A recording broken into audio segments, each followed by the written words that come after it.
c'est Princess Peach sur Virginie fait sa cuisine. Oh, je suis tellement heureuse de vous retrouver. Vous vous souvenez quand j'avais fait avec vous des muffins en forme de champignons et les pancakes au Nutella? Eh bien, aujourd'hui, je vais continuer à vous régaler avec une autre recette adorée de mon Mario. Il s'agit des gaufres liégeoises. Oui, vous en avez déjà goûté? Eh bien, vous allez voir, c'est très facile à faire et c'est juste trop bon. Allez, here we go!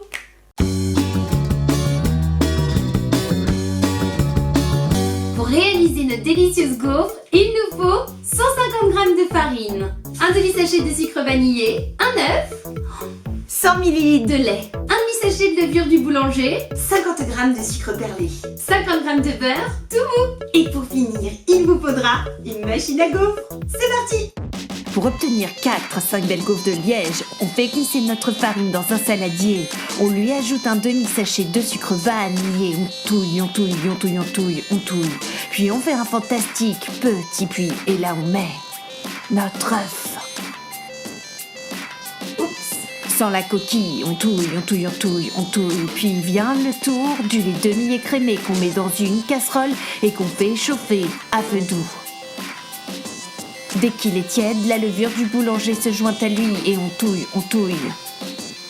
Tout va directement dans le saladier. Et maintenant, plus qu'à bien mélanger. Alors on touille, pour avoir la plus belle des pâtes homogènes, comme dans tes rêves, avec un effet waouh! Et maintenant que notre délicieuse pâte est prête, nous allons la laisser reposer à température ambiante pendant 30 minutes. On va se trouver une petite occupation. Oh, il est joli ce livre. Très girly, très coloré. Oh, génial. Une fois les 30 minutes bien écoulées, c'est au tour du beurre de faire son entrée. Il doit être bien mou pour pouvoir se fondre comme une jolie crème dans la pâte. Et on soulève autour de lui la pâte. Quand on obtient quelque chose de bien homogène, on laisse reposer 1h30 à température ambiante. Comme ça, la pâte va doucement se lever et sera bien meilleure à déguster. Yeah! Le désastre! Mario m'a acheté des petits sucres pour le café, mais moi c'était des sucres perlés que je voulais pour les gaufres. Oh là là! Bon bah c'est pas grave, on va essayer une méthode.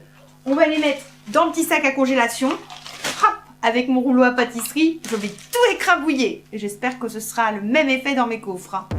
Ça sera bon, mais pas exactement pareil, car le sucre à café, ça se casse trop facilement. Et c'est pas le même, ça se caramélise beaucoup moins bien. Le mieux est vraiment de trouver du sucre perlé, aussi appelé sucre à chouquette. Et si dans les magasins tu as du mal à en trouver, demande à ton boulanger de te dépanner, car lui il en a. Une fois que le sucre perlé est bien mélangé à la pâte, sors ton gaufrier, mets-lui un peu d'huile et laisse-le bien chauffer, environ 10 minutes. Ça y est, maintenant que tout est prêt, tu vas glisser une cuillère à soupe de pâte sur un côté sans l'étaler et tu vas faire pareil sur l'autre.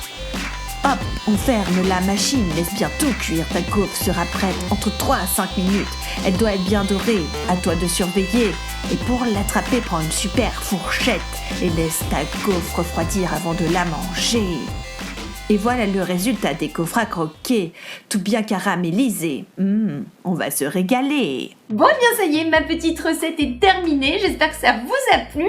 Si c'est le cas, n'hésitez pas à mettre une tonne de pouces en l'air, surtout que s'il y en a 1000, je pourrai revenir.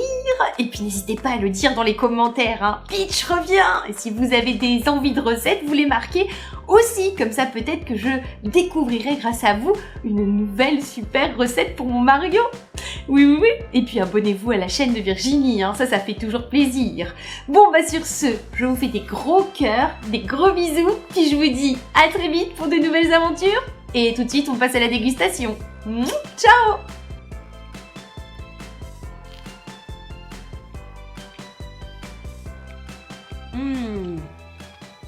Divin! Vive la Belgique!